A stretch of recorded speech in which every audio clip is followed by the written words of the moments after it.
وذكر فإن الذكرى تنفع المؤمنين وما خلقت الجن والإنس إلا ليعبدون.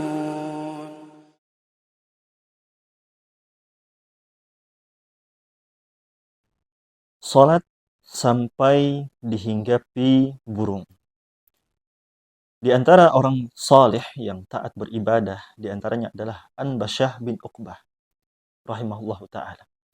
Biasa beliau salat dengan sangat khusyuk, sampai-sampai burung pun hinggap di pundak beliau, rahimahullahu ta'ala. Begitu khusyuknya. Subhanallah. Betapa khusyuknya salat yang beliau, rahimahullahu ta'ala, lakukan. Ya, kalau hati kita sudah khusyuk, maka pikiran pun akan tenang. Anggota tubuh pun juga ikut khusyuk.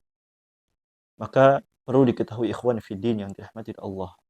Bagaimana kita mengetahui tanda bahwasanya kita adalah orang yang khusyuk?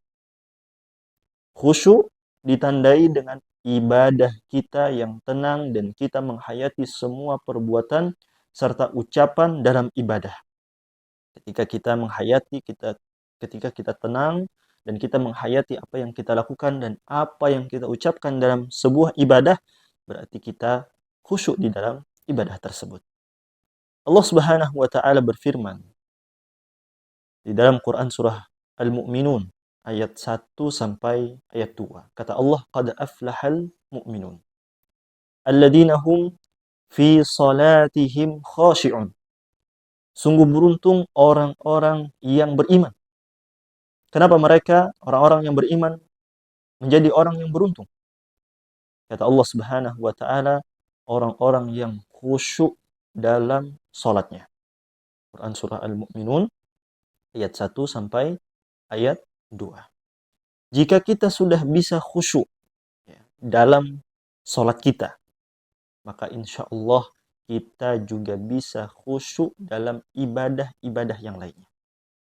Oleh karena itu, perlu kita berlatih untuk khusyuk di dalam salat kita. Berusaha untuk mencapai tingkatan khusyuk di dalam salat kita, sehingga di dalam ibadah-ibadah yang lain pun kita juga bisa khusyuk. Karena ibadah salat ini adalah tolak ukur terhadap ibadah-ibadah yang lainnya. Ketika salat kita baik, maka ibadah-ibadah kita yang lain pun juga ikut baik. Ya. Ketika di dalam salat kita bisa khusyuk, kita bisa tenang, dan kita bisa meresapi apa yang kita lakukan dan apa yang kita ucapkan di dalam salat kita, maka di dalam ibadah-ibadah yang lain pun kita juga bisa mendapatkan kekhusyuan. Mari kita berlatih untuk khusyuk, ya, terutama di dalam salat kita, agar dalam ibadah-ibadah yang lain pun kita juga bisa khusyuk. Barakallahu fiikum.